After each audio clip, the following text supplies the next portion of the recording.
టమాటా చారు కోసం టమాటాలు ఇట్లా కట్ చేసుకున్నాం. ఒక 4 టమాటాలు తీసుకున్నా. కొన్ని వాటర్ వేసుకొని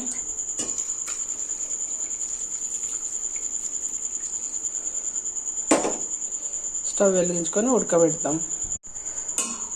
టమాటాలు మంచిగా మెత్తగా ఉడికిపోయినాయండి. చల్లారినాక రసం తీసుకుందాం.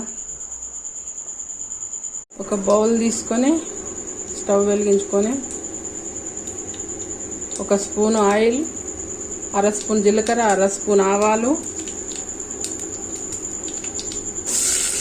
1 ఉల్లిగడ్డ సన్నంగా కోసుకొని ఇలా వేసుకోవాలి.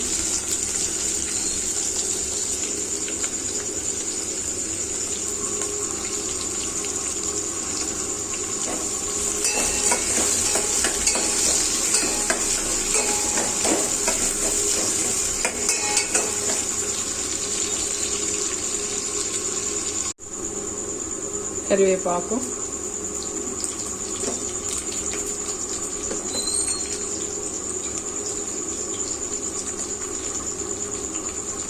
చిన్న స్పూన్ పసుపు,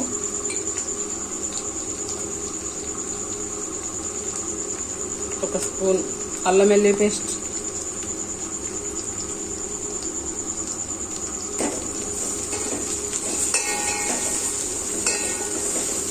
ఇది బాగా ఫ్రై అయిన తర్వాత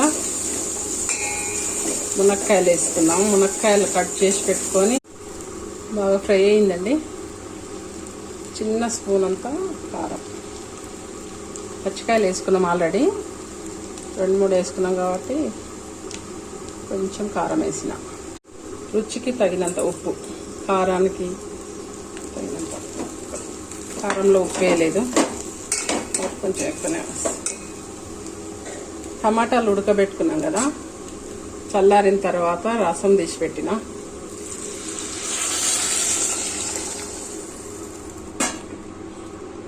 ఇది బాగా మసలనివ్వాలి. చారు రెడీ అయిపోయిందండి. ఇది స్టవ్ బంద్ చేసుకోవాలి. ఇక అయిపోయింది. సూపర్ టేస్టీ టమాటా మునక్కాయ చారు. టేస్టీ టమాటా మునక్కాయ చారు. చింతపండు వేయలేదండి ఇందులో, గమనించాలి. చింతపండు లేకుండా టమాటా పులుపే సరిపోతుంది. ఓన్లీ టమాటా మునక్కాయ చారు మాత్రమే ఇది. మీరు చేసుకోండి. మీకు ఎలా వచ్చింది టేస్టీ కామెంట్ రూపంలో మాకు తెలియజేయండి.